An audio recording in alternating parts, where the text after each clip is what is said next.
Sous la présidence du chef de l'État, M. Patrice Talon, le Conseil des ministres s'est réuni ce mercredi 4 septembre 2024. La séance a débouché sur les décisions que voici. Au chapitre des mesures normatives, transmission à l'Assemblée nationale pour examen et vote du projet de loi portant cadre juridique de la chefferie traditionnelle en République du Bénin. Au terme de la Constitution, citation, l'État reconnaît la chefferie traditionnelle, gardienne des us et coutumes, dans les conditions fixées par la loi. Fin de citation. En vue de déterminer, dans une approche aussi bien scientifique que participative, cette reconnaissance légale de la chefferie traditionnelle, prendre en compte sa mission et régir son fonctionnement sans dénaturer ses fondements, ses structures, les règles de dévolution du pouvoir, une commission technique pluridisciplinaire a été mise en place. Le présent projet de loi découle de son rapport. Il en ressort que 3 catégories d'autorités relevant de la chefferie traditionnelle sont reconnues, à savoir les rois, les chefs traditionnels et les chefs coutumiers. Il comporte la liste de toutes les chefferies recensées, définit la mission de la chefferie traditionnelle, consigne certaines règles de dévolution de pouvoir, fixe les principes en ce qui concerne les rapports de la chefferie traditionnelle avec l'État, les citoyens et les autorités de la chefferie traditionnelle entre elles. Par ailleurs, il pose le postulat que dans chaque chefferie, la dévolution du pouvoir s'opère sous la supervision d'un conseil de désignation, crée une chambre nationale de la chefferie traditionnelle dont les attributions, l'organisation et le fonctionnement seront déterminés par voie réglementaire. Enfin, ce projet de loi prévoit les sanctions applicables au manquement des autorités de la chefferie traditionnelle. Au titre d'autres mesures normatives, il a été adopté un décret portant nomination de notaires. Au chapitre des communications, en point 1, contractualisation pour la construction d'un nouveau centre de transfert avec des unités de tri semi-mécanisées au profit de la Société de gestion des déchets et de la salubrité SGDS SA. Dans le cadre de la mise en œuvre de ces activités de précollecte et de transport des déchets solides ménagers, la SGDS SA s'appuie sur des infrastructures de gestion dont les centres de transfert.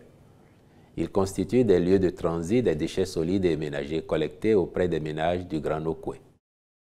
Par ailleurs, les données statistiques montrent que parmi les villes desservies, celles de Cotonou et d'Abomey-Calavi viennent de loin en tête, avec respectivement des taux de production de 37% et 34% de la quantité totale de déchets collectés.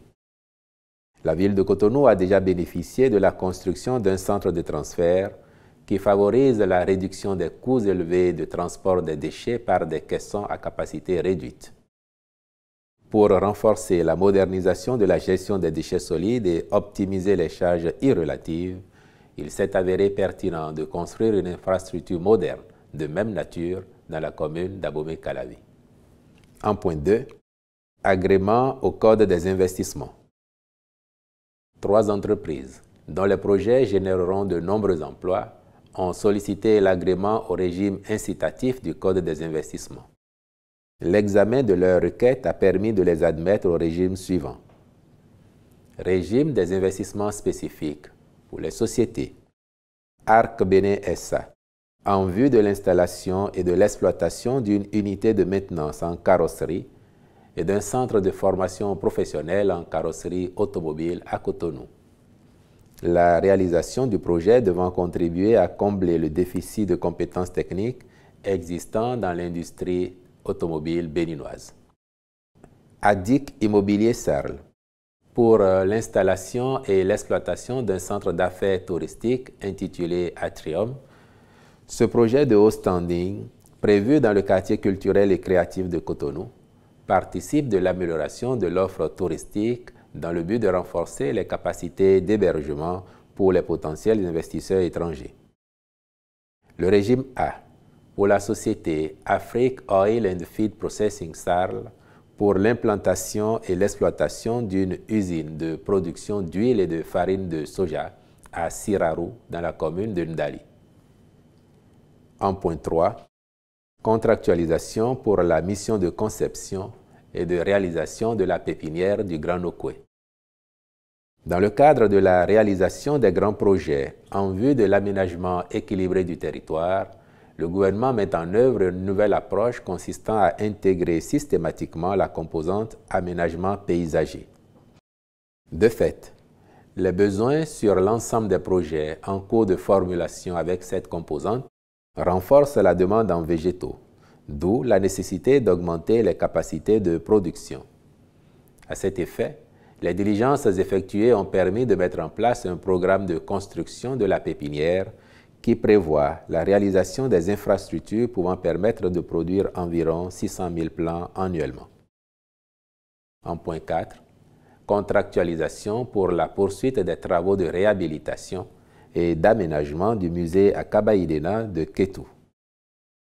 À l'occasion de la mise aux normes de ce site touristique de grande portée, le lot numéro 1 du chantier a été régulièrement exécuté au point d'aboutir à la réception définitive des travaux de réhabilitation de la case contenant la porte magique.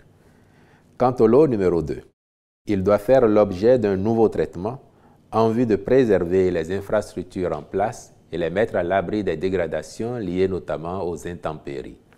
C'est pourquoi le Conseil a marqué son accord pour la contractualisation avec une entreprise et un cabinet en vue de l'exécution respectivement des travaux et de la mission de suivi et du contrôle.